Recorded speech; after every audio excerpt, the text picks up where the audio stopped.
진리가 잘 이해되어 줄 수 있도록 성령께서 역사하시고 오늘 우리 가운데 은혜를 베풀어 주시옵소서. 예수님 이름으로 기도합나이다. 아멘. 자, 오늘 영적인 최고봉에 사람들에게 하나님께서 주시는 것이 있습니다. 여러분이 영적인 최고로 높은 영적인 단계에 딱 올라가면 하나님이 특별한 것을 주십니다. 오늘 다윗의 시편을 통해서 하나님께서 무엇을 주시는지, 특별히 다윗에게 하나님께서 허락하시고 다윗이 깨달았던 것 한번 같이 나누도록 하겠습니다. 예전에 제가 영적인 최고봉에 있는 사람들에게 일어나는 일이라는 제목으로 해서 칠판 설교를 한 것이 있습니다. 그것을 제가 PPT로 만들었습니다. PPT로 만들고 좀 더 첨가해서 제가 다시 설명을 더 드리도록 하겠습니다. 자, 하나님의 말씀은 시편 29편 1절과 2절을 소리내어서 같이 한번 읽어보겠습니다. 너희 권능 있는 자들아, 영광과 능력을 여호와께 돌리고 돌릴지어다.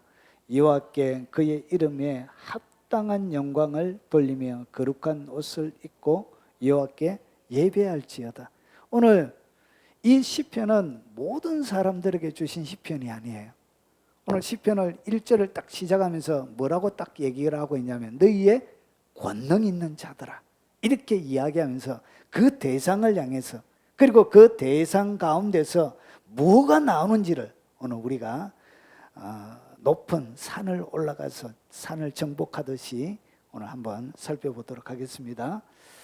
자, 권능을 오늘 권능 있는 자들이라고 이렇게 너희 권능 있는 자들아 하면서 이렇게 말씀하시면서 특별히 이 다윗이 뭐라고 얘기하냐, 이 권능을 받은 사람들, 그리고 이 권능을 유지하고 그리고 권능이 능력이 계속적으로 증가하기 위해서 오늘 다윗이 그 권능 있는 자들에게 두 가지를 오늘 엄격하게 이야기하면 세 가지를 딱 당부하고 있습니다.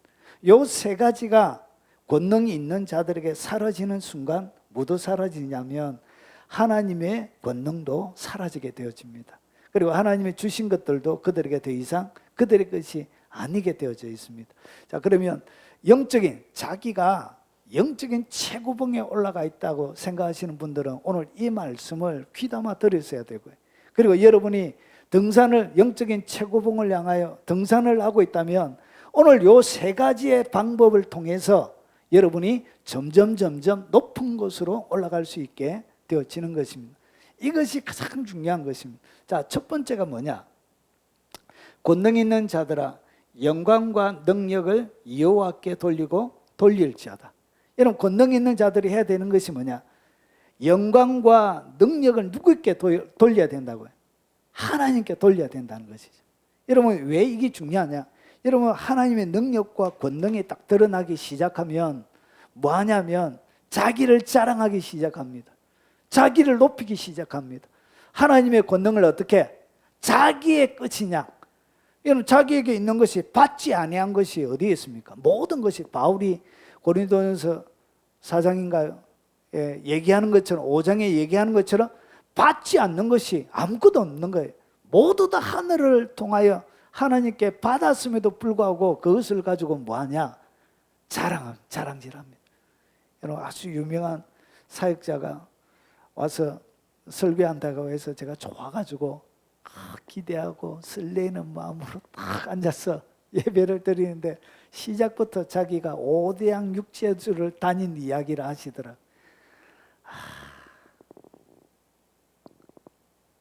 여러분, 사람이 높은 곳에 올라가면 어떻게 된다고요? 자랑하고 싶은 마음이 딱 생겨요. 그리고 교만하고 싶은 마음이 딱 생기는 거예요. 그래서 어떻게 하냐? 끊임없이 자기를 자랑하고 드러내고 그리고 높이더라는 것이죠.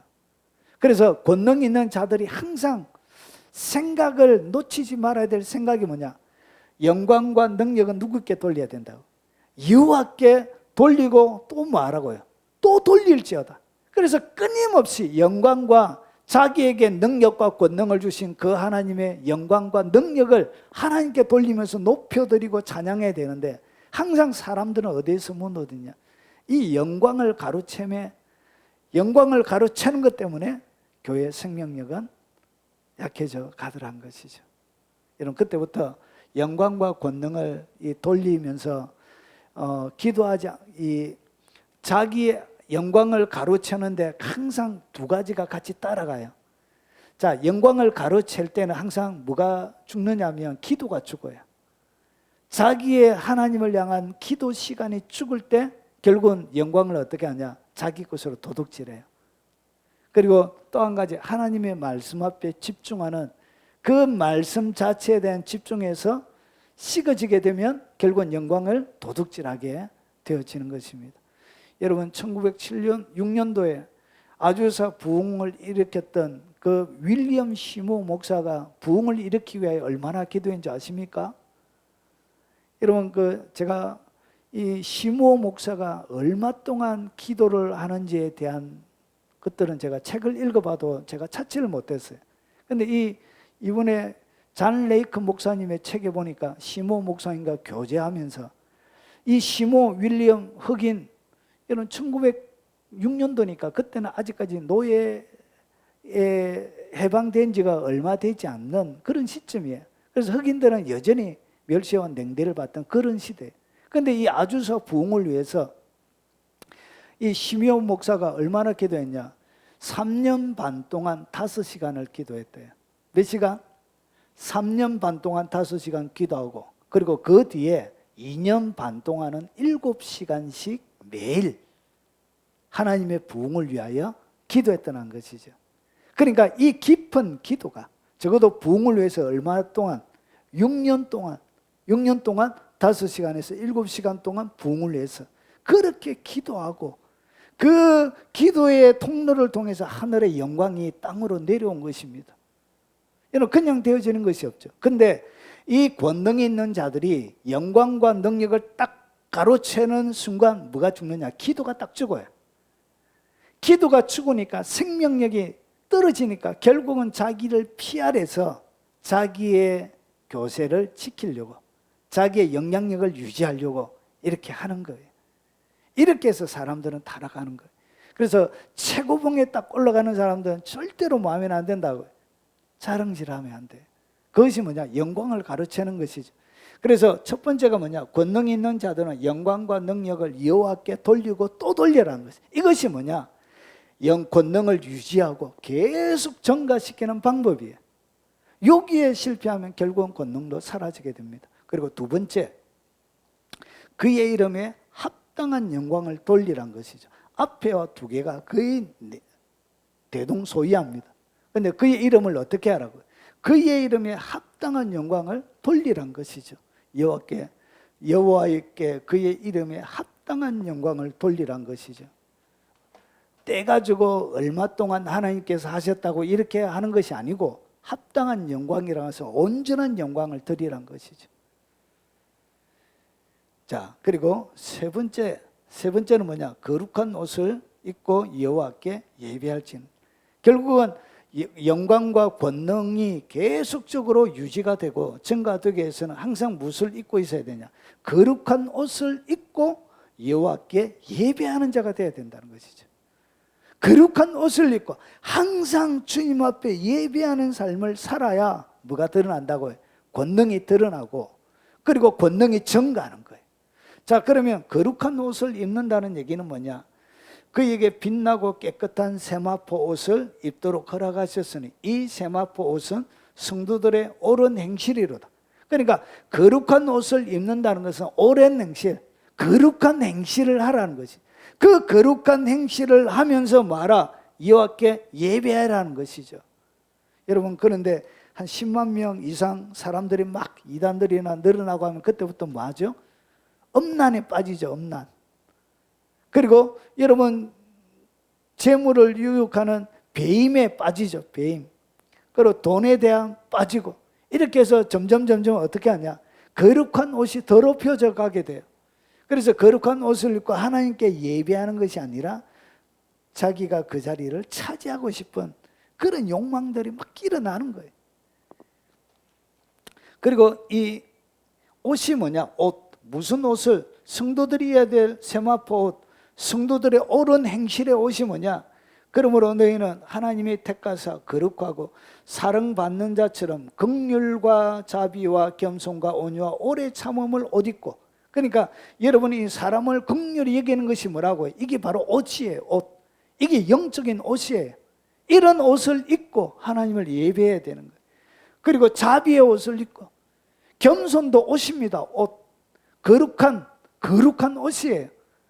그리고 온유도, 그리고 오래 참아주는 오래 참음도 옷이에요. 옷. 그래서 이런 거룩한 옷을 입고 여호와께 말하, 예배하라는 것이죠. 그런데 우리가 삶을 살아가다 보면 결국은 뭐가 깨지냐? 예배가 깨져요. 예배가. 하나님을 예배하고 주님을 섬기는데, 그래서 권능을 유지하고 증가시키는 방법에는 뭐가 있냐? 어떻게 계속 유지하냐? 여러분, 권능이 있는 자들은 영광과 능력을 여호와께 돌리고 돌려야 되고, 그리고 그의 이름에 합당한 영광을 돌려야 되고, 거룩한 옷을 입고 끊임없이 말하, 예배하는 자가 되라는 것이. 이렇게 예배하고 하나님을 섬길 때, 그때 그런 자들에게 하나님이 뭘 주냐? 하나님의 권능을 주는 것입니다. 능력을 주시는 것입니다. 능력이 이렇게 예배하는 자들에게 처음부터 이 시간이 지남에 따라 권능과 능력은 점점 더 증가하게 되는 것입니다. 자, 그러면 이렇게 하나님을 예배하고 온전한 거룩한 예복을 입고 영광을 주님께만 돌리는 이런 사람들에게 어떤 일이 일어나는지 보겠습니다. 사람에게 주시는 최고의 영예가 있습니다. 여러분, 부자 되는 것, 여러분 권력을 차지하는 것, 그리고 예술품이나 그런 것을 통해서 명예를 얻는 것, 그런 것보다 여러분 최고의, 하나님이 사람에게 주시는 최고의 영예가 있습니다. 그것이 뭐냐? 여러분 29편 3절에 보면 여호와의 소리가 물 위에 있대요. 여러분 갑자기 권능이 있는 자들에 대하여 이야기를 딱 하다가 그 다음부터 3절부터 끝절까지, 여러분 9절까지는 계속 뭐가 나오냐? 여호와의 소리. 여호와의 소리에 대하여 계속 나와요. 자, 그러면 여호와의 소리가 어디? 물 위에 있도다. 그리고 영광의 하나님이 우레 소리를 내시니 여호와는 많은 물 위에 있도다. 여러분, 여호와의 소리가 어디에 있다고요? 물 위에 있다는 것이죠. 그러면 소리가 물 위에 있다, 이 말이 도대체 무슨 말인지를 한번 보겠습니다. 자, 먼저 소리부터 한번 보겠습니다. 여호와의 소리가 물 위에 있는데, 여러분 소리 보십시오. 이것은 세례 요한에 대하여 예수님께서 들려주시는 거예요. 그는 선지자 이사야를 통하여 말씀하신 자라. 일렀으되 광야에 외치는 자의 소리가 있어 이르되 너희는 주의 길을 준비하라, 그가 오실 길을 곧게 하라 하였느니라. 여러분, 세례 요한이 이 땅에 온 이유를 오늘 성경은 어떻게 해석하고 있냐? 이미 이사야 가운데 이 세례 요한이 태어날 것을 예언을 했죠. 600년 전에 세례 요한의 사역을 예언을 했는데, 이 세례 요한의 사역이 뭐냐? 사역이 오늘 여기서 보면 광야에 외치는 자의 소리란 것이죠. 광야에 외치는 자의 소리가 이 세례 요한에게 하나님이 주신 사역의 내용이에요. 그러면 광야에서 외치는 자의 소리니까 자기의 소리가 아니에요. 누구의 소리죠? 여호와의 소리가 누구를 통하여? 광야에 외치는 자의 이 소리는 결국은 여호와의 소리인 거예요. 여호와의 소리. 하나님, 그 하나님의 소리를, 하나님의 소리가 되는 그런 복을 누가 받았다고요? 세례 요한이 받았던 거예요. 그래서 인간이 이 땅 가운데 받을 수 있는 최고의 복은 뭐냐? 그의 말이 뭐가 되는 거예요? 하나님의 소리가 되는 거예요. 그가 하는 모든 말은 하나님의 말과 똑같은, 여호와의 소리와 같은 그런 역할을 하는 사람이 결국은 하나님이 주시는 최고의 영예요. 그러니까 다윗이 이야기하는 모든 이야기는 누구의 이야기와 똑같이요? 하나님의 이야기와 똑같이 되어지는 거예요. 결국은 다윗이 말하지만 그 다윗의 말은 자기의 말이 아니라 하나님의 말이 되는 거예요. 그래서 그의 삶 자체가, 그의 입 자체가 하나님의 소리가 되는 영예, 복을 받게 되는 거예요. 이것이 뭐냐? 사람에게 주시는 최고의 영입니다. 여러분이 하나님의 소리가 되는 그 복을 받으시기 바랍니다. 자, 그러면 여호와의 소리는 어디에 있냐? 물 위에 있대. 물 위. 자, 물 위에 있다는 얘기는 뭔지 한번 보겠습니다. 많은 물 위에 있다는 것은 무엇을 말하는 것인가? 여러분, 계시록 17장 1절에 보면 1절과 15절에 보면 이렇게 말씀이 기록되어 있습니다. 여러분, 여기 보면 엄녀에 대해서 나옵니다. 계시록 17장은 엄녀가 멸망하는 내용이 계시록 17장 이야기의 전체입니다. 자, 그러면 엄녀에 대해서 설명을 하는데 또 7 대접을 가진 7 천사 중 하나가 와서 내게 말하여 이르되 이리로 오라. 많은 물 위에 앉은 큰 엄녀가 받을 심판을 내게 보이리라. 엄녀가 어디에 앉아 있다고요? 많은 물 위에. 원래 물 위에 자정에 계시는 분은 누구죠? 하나님이죠. 하나님. 여호와의 소리가, 여호와의 그 말씀이 물 위에 앉아 있는데 엄녀가 어떻게 했냐? 하나님이 앉아 계신 그 자리를 강탈을 낸 거예요. 그리고 그 자리를 어떻게? 거짓으로 빼앗아 버린 거예요. 빼앗을 수는 없죠. 그렇게 그 물 위에 엄녀가 앉아 있는 거예요.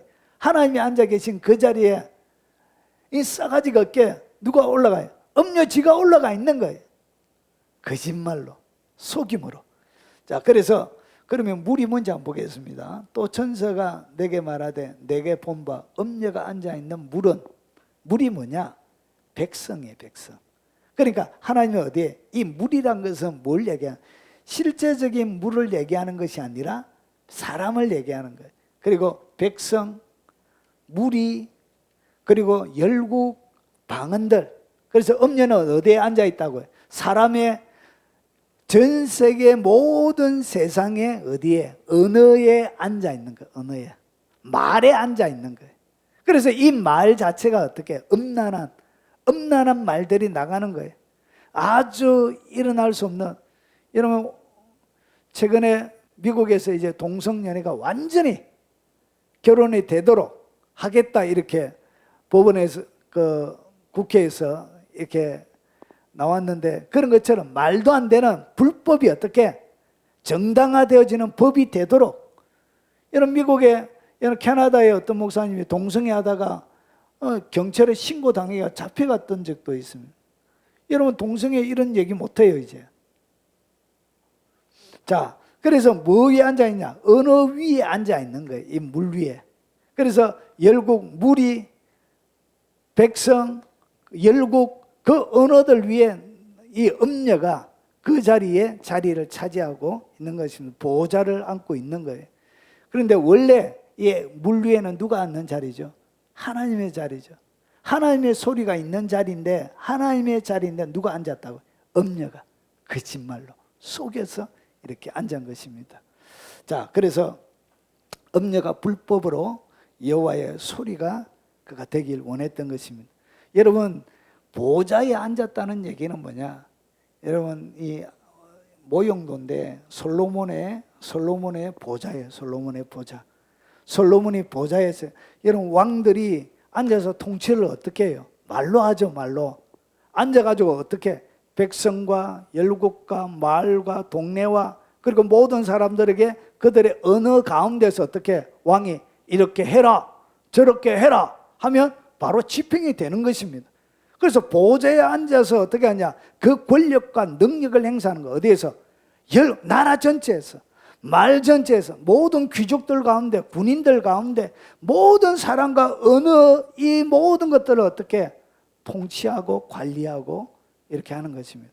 보좌에서 이렇게 하는 것입니다.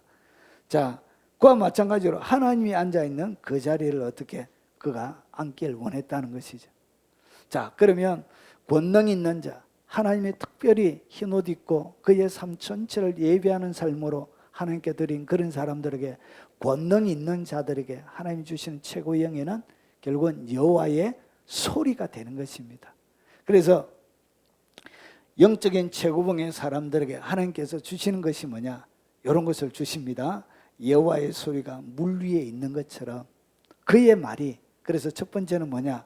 여호와의 소리가 되어 많은 물 위에 있게 됩니다. 그의 말이, 그의 통치, 그의 말이 여호와의 소리 자체가 되어져서 많은 무리 뭐죠? 백성, 무리, 열국, 방언들이죠. 그래서 그가 했던 말들을 사람들이 되뇌이게 되는 것입니다. 마치 독재 국가에서 누가 우리 예를 들어서 북한에 김정은이가 얘기하면 모든 인민들에게 다 그의 말이 적용이 되어지는 것처럼 그런 일이 일어나는 것입니다. 결국은 그는 권능 있는 자들은 여호와의 소리가 되어져서 어떻게 하냐? 소리가 되어 많은 물 위에 그가 서게 되어지고 앉게 되어집니다. 영향력을 행사하게 된다는 것이죠. 그래서 백성무리 열국 방언들 가운데 영향력 있는 사람이 됩니다. 여호와의 소리로. 자, 그리고 두 번째로 뭘 내냐? 우레 소리를 낸대요. 우레 소리. 여러분, 우레 소리는 뭐죠? 여러분, 우레 소리는 우랑쾅쾅쾅 이렇게 하는 이런 천둥번개치고 그것을 얘기하는 것입니다. 결국은 그 여호와의 소리가 되어진 사람들은 마치 그의 소리 자체를 하나님이 어떻게 사용하시냐? 우레 소리처럼 사용하는 거예요. 그래서 우레 소리를 내시니 여호와는 많은 울리에 계시도다. 그가 이야기를 하지만 결국은 누가? 하나님이 계신 것과 똑같은 효과가 나는 거예요. 그래서 우레 소리를 내니까 여러분, 우레 소리가 나면 우리의 온 영혼을 흔들게 되는 것이에요. 우리의 온 영혼이 흔들리게 되는 것입니다. 하나님의 그 소리 앞에, 그 하나님의 우렁찬 그 소리 앞에 사람이 반응을 보이게 되는 것입니다. 결국은 그의 말이 뭐가 되지냐? 우레 소리처럼 하나님의 영광스러운 침입자가 되는 거예요. 많은 사람들의 영향력과 권세를 행사하는 영광스러운 침입자로 하나님이 그를 사용하시는 것입니다. 자, 그리고 세 번째, 여호와의 소리가 뭐가 있다고? 힘이 있고 여호와의 소리가 위엄에 차도다. 하나님의 소리는 힘이 있고 위엄에 차더라는 것이. 이것은 뭐냐? 실제적인 영향력을 행사한다는 것이. 이것은 힘이란 것이죠. 힘. 이 말은 결국은 힘 자체라는 것이죠. 굴복시키는 힘이요, 권력의 힘이요, 영권의 힘이라는 것이죠. 그리고 위험에 찼대요. 그것을 지키지 않고는 안 될 만큼 그의 말 자체가 위험 있는 말로 사람들에게 파급력과 영향력을 행사하게 되는 거예요. 그것이 뭐냐? 여호와의 소리가 그런 일을 하게 되는 것입니다. 자, 그리고 5절에 보니까 여호와의 소리가 백향목을 꺾으시며 여호와께서 레바논 백향목을 꺾어 부수시도다. 여러분, 백향목을 뭐했냐? 백향목을 꺾어 부순다는 것이죠. 여러분, 이 백향목은 여러분 가장 견고한 나무예요. 그래서 최고로 비싼 하나님의 성전, 다윗 성전 때 무슨 나무를 사용했죠? 백향목 나무를 썼죠. 100가지의 향기가 난다 해서 백향목. 그만큼 여러분이 견고하고, 그리고 이 백향목은 교만을 상징합니다. 아주 견고하고 교만한 이런 것들을 어떻게 한다고? 여러분, 꺾어버린다는 것은 여러분 나무가 꺾어야 뭐가 되어지죠? 목재로 쓸 수 있는 나무가 되는 거예요. 건축으로 할 수 있는 집을 짓는 도구가 되는 거예요. 여러분, 나무는 꺾어져야 뭐가 나죠? 향기가 진동을 하게 되는 거예요.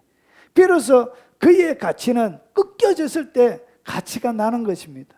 여러분, 이 세상의 모든 사람들은 백향목처럼 여러분 견고하고 그리고 아주 교만한 것들을 사람들은 갖고 있습니다. 그런데 하나님의 소리는 뭐하냐?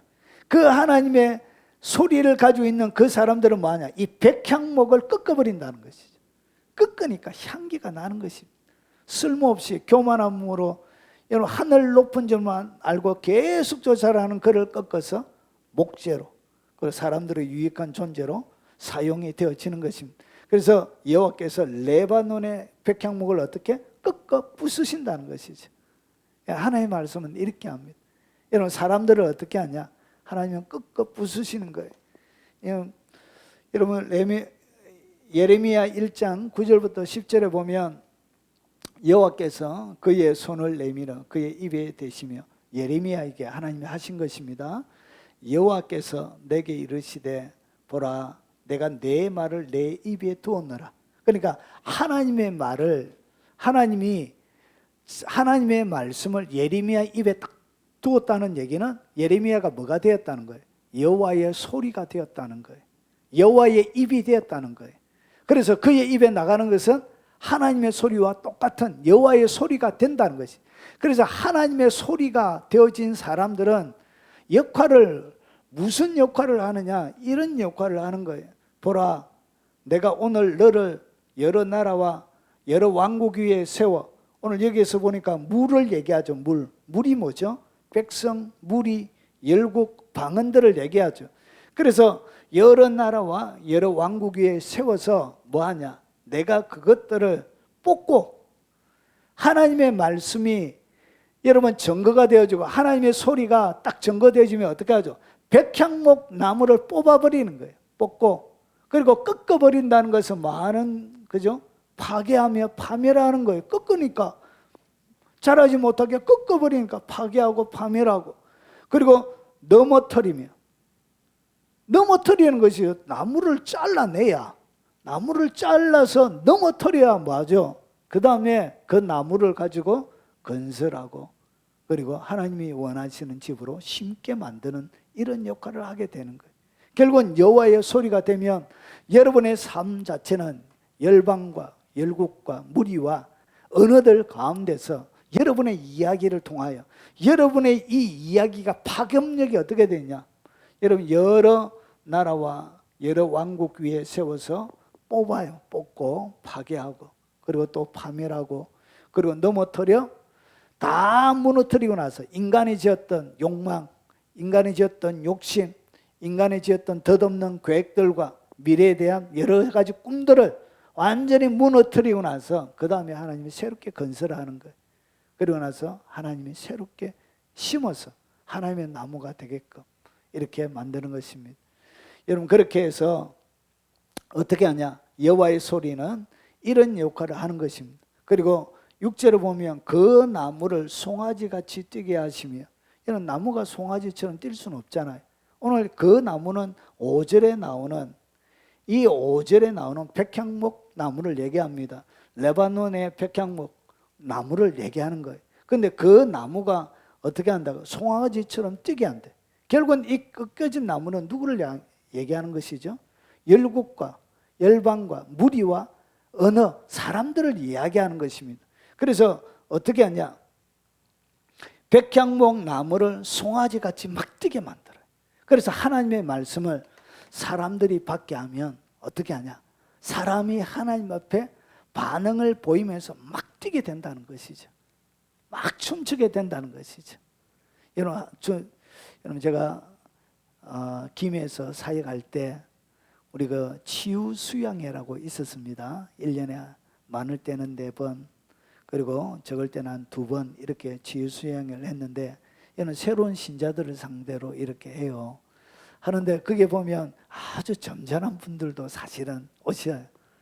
그래서 이 점잖게 이제 소곤소곤 말만 하시는데 그분들이 마지막 시간에 성령 받는 시간이 있습니다. 성령.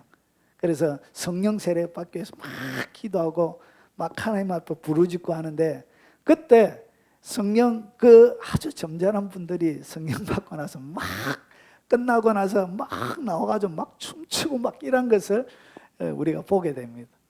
저 점잖은 분이 어째 저래 하시고 그렇게 안 보이는 분들도 여러분 하나님의 말씀을 통해서 그가 꺾여지고 그가 부서지고 하나님 앞에 부서지니까 뭐가 나더라고요. 향기가 나고 그리고 나무를 송아지같이 그들을 어떻게 발짝발짝 뛰게 만드는 것입니다. 여러분 목회자 집회 때도 동일한 사건이 있더라고요. 여러분 제가 고신척에서 성장하고 자랐는데 고신척에서 오신 목사님이 성령 세례 받더만 60이 넘으신 할아버지가 머리 희끗하게 해가지고 찬양하는데 갑자기 앞으로 나와가지고 막 춤추고 춤도 잘 추더라고요. 그러니까 막 춤추고 같이 찬양하고 그런 걸 봤습니다. 여러분 고신척에는 지금은 모르겠는데 제 중고등학교 다닐 때는 고등학교 때 박수도 못 쳤어요. 박수 치면 이제 이단자라고 그렇게 봤습니다. 그리고 기타 치는 문제 때문에 당회가 열려가 논란이 일어났어요. 어떻게 교회에서 기타가 들어올 수 있냐고 당회가 열렸어요. 당회가. 들으면 생각할 수도 없고요. 오직 오로간만 신성하고 거룩한 것이다 이렇게 생각하는 그런 것에 제가 컸습니다. 여러분 그런 단계에서 그런 교단이에요. 그런데 그분이 나와가지고 춤추고 하나님을 막 노래하고 반응을 보이면서 이렇게 하는. 그래서 하나님의 성령, 하나님의 말씀, 여호와의 소리가 증거되어지면 사람들을 어떻게 한다고요? 나무를 송아지 같이 막 뛰게 만들어요. 벌벌벌 뛰게 만들어요. 자, 그리고 레바논과 시론으로 들송아지 같이 뛰게 하시는도다. 이 레바논과 시론 땅들이 뭐 한다고요? 땅들이 들송아지 같이 뛰게 되는 거예요. 여러분 18세기에 여러분 교회 역사 2000년 교회 역사 가운데 가장 경건한 사람을 부류를 뽑자면 18세기를 들 수 있습니다. 18세기 유럽의 18세기 그때 가장 크게 쓰임받았던 사람들이 조지 위필드 그리고 요한 웨슬레 이런 사람들이 사역할 그때 여러분 거기에 부흥사를 보면 조지 위필드가 설교는 최고 잘했습니다. 설교를 잘했는데 좀 뚱뚱하게 배도 나오고 그런 분이었는데 설교를 할 때 지금처럼 음향시설이 잘 갖춰지지 않았습니다. 그런데 설교하고 부흥 집회가 열린다고 하면 여러분 그 시대에 여러분 마을 전체가 어떻게 되냐면 먼지로 사여요. 먼지로 말 동네 그 부흥 집회가 열리는 마을 전체가 먼지로 가득 덮이게 됩니다. 왜 먼지로 덮이냐? 집회에 참석하려고 그때는 뭐밖에 없어요? 마차밖에 없어요. 마차. 그래서 비포장 도로를 마차들이 말을 끌고 와가지고 이렇게 참여했는데 그 기록에 보면 18세기 기록을 존 길리스가 지었던 18세기 부흥운동 상중하 책에 있습니다. 거기 보면 사람들이 얼마나 많이 2만 명이 넘게 모이는데 이런 말 전체가 마차를 타고 오니까 먼지가 가득 둘러쳐져가지고 그렇게 그 가운데서 뭐하죠? 하나님의 메시지를 전가하는 거예요. 아무런 음량 장치도 없는데 2만 명이 넘는 시설이 좋은 것도 아닌 들판에서 이렇게 하나님의 메시지를 전가했는 거예요. 여러분 레바논과 시론이 뜬다는 얘기는 뭐냐? 도시 자체가 어떻게 되어진다고요? 도시 자체가 흔들리게 되는 거예요. 마차가 끊임없이 그 도시에 막 오는 거예요. 마차가 끊임없이. 그래서 먼지를 일으키고 계속적으로. 그래서 도시 전체가 어떻게 뛰는 것처럼 그런 일이 벌어지는 거예요. 찰스 피니가 여러분 사역할 때 19세기에 여러분 미국에 집회 가기 전에 여러분 하나님의 영광이 집회를 가기 전에 도시 전체를 덮었습니다. 도시 전체를 하나님의 거룩과 영광으로 덮고 이미 가기 전에 도시 가운데 뭐가? 하나님의 영광이. 그러니까 도시를 어떻게 한다? 도시를 막 떨게 만드는 거예요. 이런 일이. 그래서 하나님의 영광이 임하고 여호와의 소리가 되어진 그 사람들이 이 땅 가운데서 하나님의 소리를 발할 때 레바논과 시론이 들송아지처럼 도시 자체가 뛰는 일이 벌어지게 된다는 것이죠. 그런 일이 벌어져요. 도시가 여러분 평양에 1907년도에 평양에 하나님의 영광이 덮여졌습니다. 1907년도 1월 달에 장대행 교회에서 하나님의 영광이 얼마나 강력하게 임했는지 여러분 거기에 선교사들이 보낸 편지에 보면 평양 대부흥운동사라는 박용규 교수님이 저 책이 있습니다. 그 안에 내용들이 다 나옵니다. 상세하게. 거기에 보면 영광이 얼마나 강력하게 임했는지 여러분 거기에 선교사들이 보낸 편지에 보면 오순절날 영광도 지금 보는 것과 같은 영광만큼 클까? 이렇게 해놨습니다. 그래서 얼마나 회개의 영이 가득하게 임했는지 학교들마다 이 학교마다 수업이 안 되는 거예요. 수업이. 왜 수업이 안 되냐? 애들이 회개한다고. 하나님의 영이 어떻게 평양도시 전체를 덮어버린 거예요. 그러니까 회개한다고 수업을 못해가지고 2주씩 3주씩 휴교령을 내렸습니다. 모든 신학들마다. 그리고 평양의 영광이 얼마나 강력하게 임했는지 얘는 원래 이제 개성상인이라고 아주 유명하죠. 그런데 그 평양 개성 가까이 있는 거기에서 그렇게 유명한 상권을 가지고 있는 대한민국 최고의 상권인데 여러분 하나님의 거룩 때문에 주일날 여러분 교인 수가 기독교인 수가 0.0 몇 프로밖에 되어지지 않은 소수의 사람들이 있는 그 기독교인이 있음에도 불구하고 전체 대다수 사람들의 영광, 거룩 때문에 주일날 장사를 못하는 거예요. 자발적으로 스스로 문을 못 여는 거예요. 안식일을 지키라고 했다고. 이렇게 강력한 영향력이 행사하게 되는 거예요. 그래서 이것이 평양 1907년도를 통해서 우리나라 전체를 이렇게 듣게 되는 그 붕의 불이 옮겨지는 그런 일이 벌어진 거예요. 여러분, 나라는 1905년도에 넘어가고 결국은 1910년도에 한일 합방이 되잖아요. 시기적으로는 나라적으로는 어렵지만 그 어려운 가운데 하나님의 교회가 민족의 희망이 되어졌던 거예요. 그래서 하나님의 영광스러운 소리가 머물러 있으면 여러분, 레바논과 시론의 들송아지처럼 어떻게 도시가 뛰는 거예요. 대전도 뛰어야 됩니다. 믿습니까? 서울도 한번 뛰어야 되고요.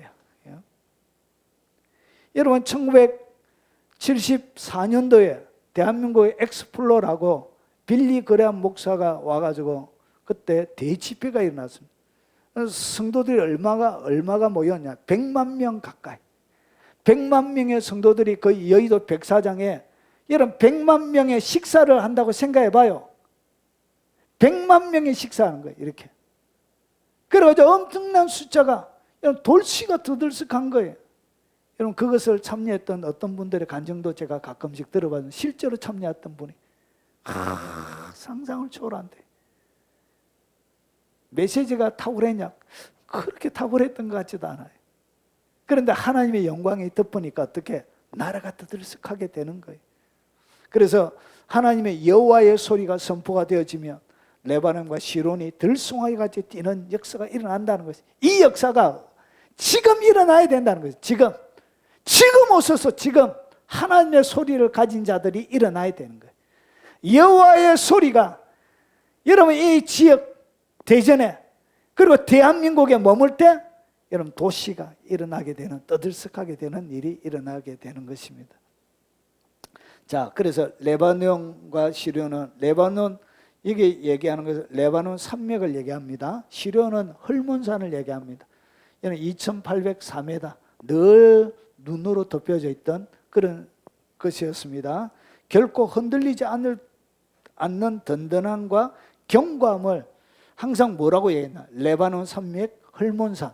이것은 결코 흔들리지 않는 견고함, 이것을 상징적으로 얘기할 때 항상 이렇게 사용했습니다. 그래서 이것은 아주 신성한 곳으로 여겨졌습니다.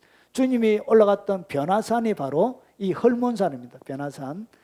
자, 그리고 변하지 않을 것 같은 기초를 지닌 것으로 묘사할 때 뭘 얘기하냐? 레바논 산맥과 시련으로 이렇게 표현을 했습니다. 그래서 겁 많고 예민한 들짐승처럼 어떻게 도시가 뛰게 된다는 것이죠. 견고하게 보이는 그곳이 뛰게 된다는 것이죠. 이것이 하나님의 소리가 사람들에게 임할 때 일어나는 현상입니다. 이거 강타해야 돼. 예의도 없어요. 하나님의 성령이 부어지는데 뭔 예의가 있어요?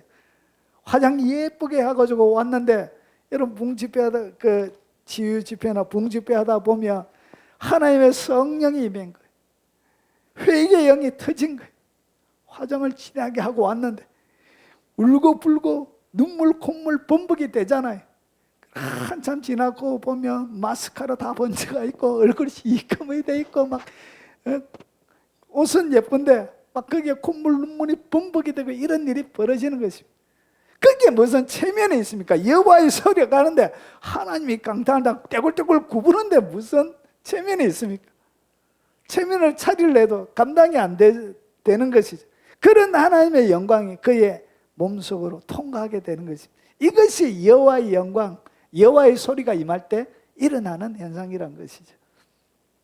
자, 그리고 여호와의 소리가 뭘 가르냐? 화염을 가릅니다. 화염.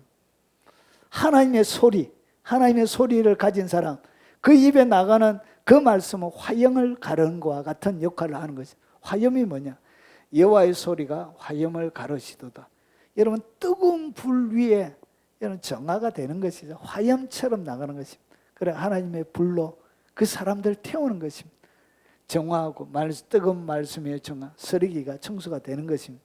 그런데 이 화염이라는 이 단어는 두 가지의 단어가 겹쳐진 단어예요. 이것은 레아보트라는 단어와 애쉬는 뭐냐면 불이에요. 불. 애쉬는 불이고 라보트는 뭐냐면 불꽃이에요. 불꽃. 그러니까 불인데 불꽃처럼 이렇게. 그리고 이것은 창이나 칼의 끝을 얘기합니다. 그래서 불이 타다 보면 수만 갈래의 이 불의 끝을 바라보면 칼처럼 이렇게 막 찌르는 것입니다. 칼처럼.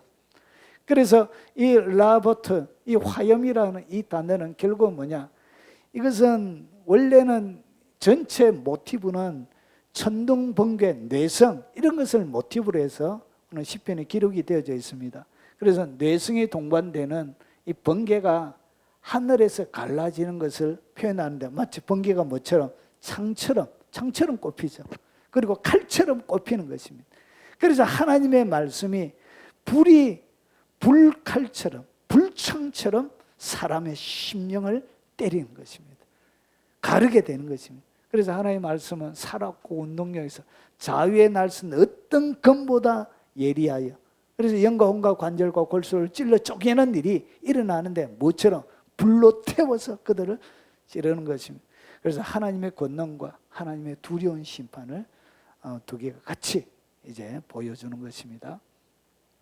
자, 그리고 여호와의 소리가 광야를 진동하십니다. 이 광야, 여러분 성경에 나와는 이 광야는 우리의 삶을 갖다가 광야로 주로 표현하고 있습니다.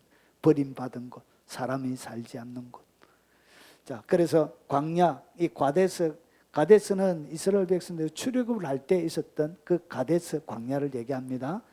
자, 인간의 삶의 기반, 이 광야는 뭐냐? 죄 지은 사람들이 살아가는 그 인간 삶의 기반을 갖다가 보통 광야라고 이렇게 표현합니다. 그래서 광야를 진동한다는 것은 인간의 삶의 기본이 되는 것을, 우리의 삶들의 기본을 어떻게 하나님이 뒤흔드는 거예요. 흔들어 버리는 거예요. 여러분, 주님 앞에 사람들이 어떻게 돌아오냐? 교만할 때는 안 돌아와요. 여러분, 그가 깨어지고 부서지고 삶 가운데 무너지고 질병으로 무너지고 경제가 무너지고 그리고 관계가 무너지고 여러 가지 인생 가운데 문제가 내 삶의 기반을 주님이 어떻게 진동시켜버린 거예요. 진동시킬 그때 겸손하게 하나님 앞에 무릎 꿇고 와서 하나님 앞에 긍휼과 자비를 구하는 것입니다. 그래서 여호와의 말씀은 사람들을 어떻게 하냐? 진동시키는 것입니다. 그의 인생의 기본을 흔들어 버리는 것입니다. 직역, 요 말을 히브리 원문 그대로 이것을 직역하면 여호와께서 가데스 광야를 진동시킨다는 것이 뭐냐? 그가 가데스 광야를 고통과 두려움으로 떨게 하였다.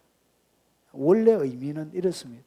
그래서 이 진동이란 것은 떠는 것을 얘기합니다. 떠는 것, 고통 가운데서 떠는 것을 갖다가 홀이라 그러는데 그것을 얘기합니다. 이 진동시킨다는 것.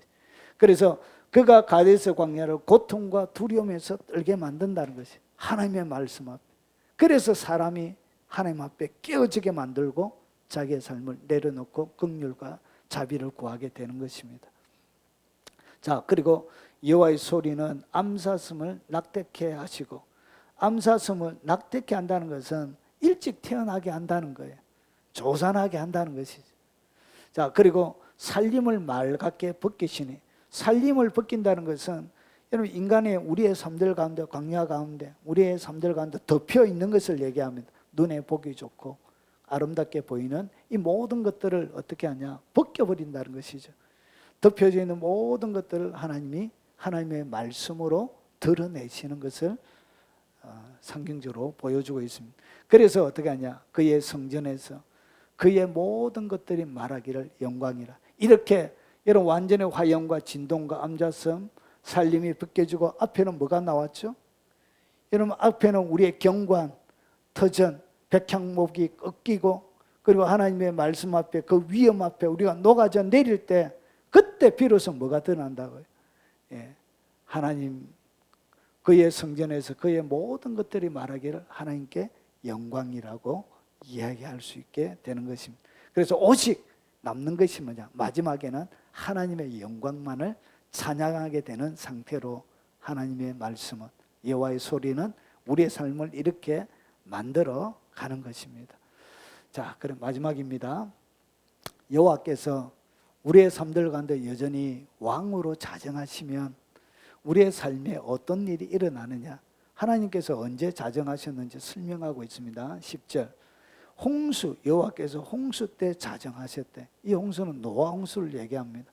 노아 홍수 때 이미 하나님께서 그 가운데 자정하셨다는 것이죠. 그때부터 영원하도록 왕으로 하나님께서 자정하신 것입니다. 자, 그래서 이 자정하셔서 여호와의 소리가 물 위에 머물러서 하나님이 진짜 무엇을 하시길 원하는가? 왜 하나님의 말씀이 그들의 온 삶 구석구석을 다 통과하게 만드시는가? 인간의 기본되는 광야도 산림도 벗겨내시고 화염으로 태워버리시고 백향목은 이제 부숴버리시고, 왜 이렇게 하나님이 하시느냐? 결국은 두 가지 때문에 그런 것입니다. 자기 백성에게 하나님이 뭘 주신다고? 힘을 주시는 것입니다. 그래서 하나님의 소리를 여러분이 딱 들으면 어떤 일이 벌어져요? 말씀, 여러분 걱정과 염려 가운데 막 사로잡혀 있다가 두려워하지 말라, 내가 너와 함께 합니다. 하나님의 말씀이 내게 확 들어오면 내 속에 뭐가 생기죠? 힘이 팍 생기는 것이죠. 그래서 하나님이 우리의 삶들 가운데 여호와의 소리를 가지고 하나님이 진짜 자정하셔서 하나님이 통치하는 세상, 하나님이 물 위에 머물러서 통치하는 세상이 되어지면 하나님은 사람의 백성들에게 뭘 주시냐? 힘을 주시는 것입니다. 그래서 교회 나올 때마다 뭐가 생긴다고? 주의 진리의 말씀을 통해서 힘이 생겨나는 것입니다. 그리고 두 번째는 여호와께서 자기 백성에게 뭘 주시냐? 평강의 복을 주시는 것입니다. 결국은 하나님이 이 세상에 평강이 있어야 사람이 누리는 것이 뭐냐? 그게 바로 행복이죠.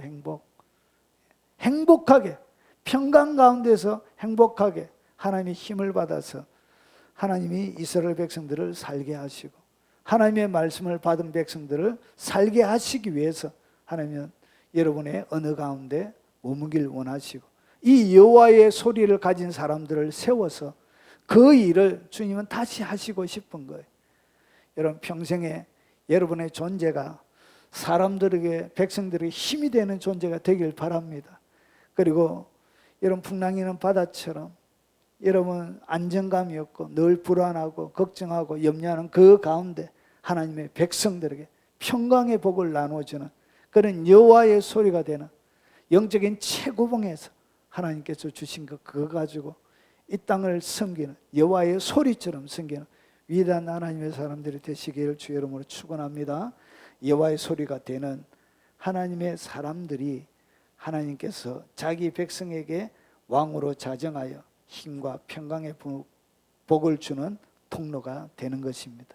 바로 이 사람이 여러분이 되시길 주의 이름으로 축원합니다.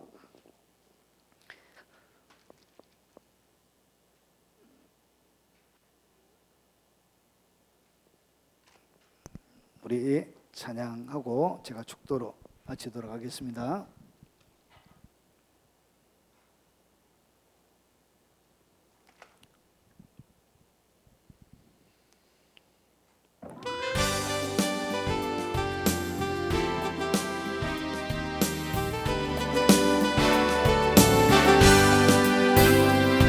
나의 찬송 가운데 임마누엘, 나의 기도 가운데 임마누엘,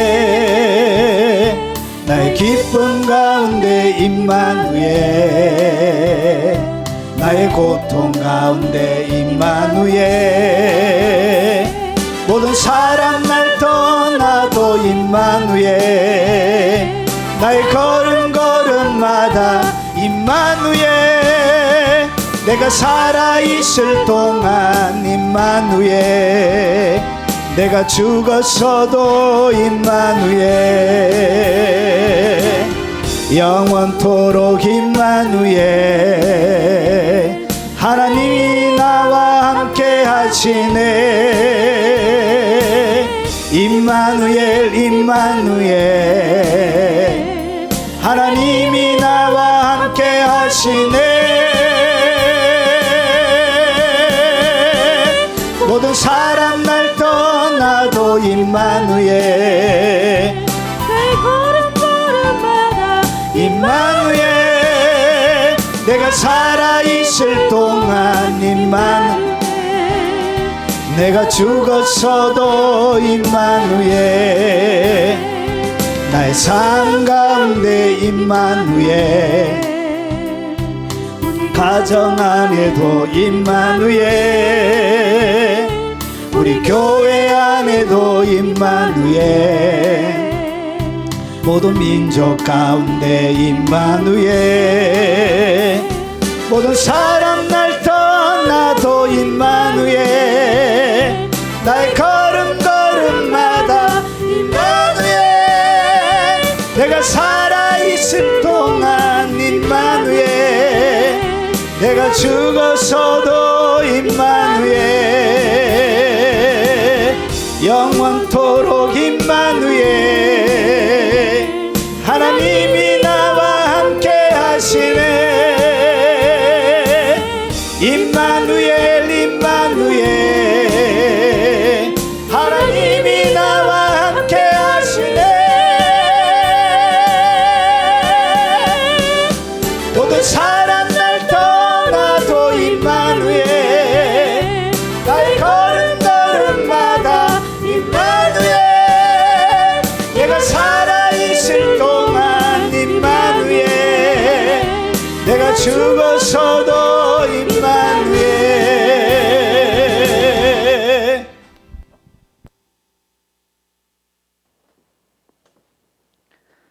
지금은 우리 구주 예수 그리스도의 은혜와 성부 하나님의 지극하고 그 애틋한 사랑과 성령님이 함께 하심으로 날마다 광야에 외치는 자의 소리처럼 주님의 소리가 되어 하나님의 영광을 이 땅 가운데 드러내며 주의 백성들에게 힘과 평안을 전달하며 하나님의 생명을 나눠주는 위대한 사람으로 살아가길 원하는 이 자리에 참석한 모든 사랑하는 하나님의 백성들 머리 위에, 연로하신 그들의 부모님 머리 위에, 어린 자녀들과 그리고 손자 손녀들 머리 위에, 그리고 이 영상을 통하여 예배드리는 모든 국내외에 있는 모든 성도들 머리 위에, 그리고 이 영상을 접하며 하나님을 같이 침상에서 아픔의 자리에서 예배하며 회복을 기다리고 있는 그 하나님의 백성들 머리 위에, 그리고 전 세계 교회와 동역자들 머리 위에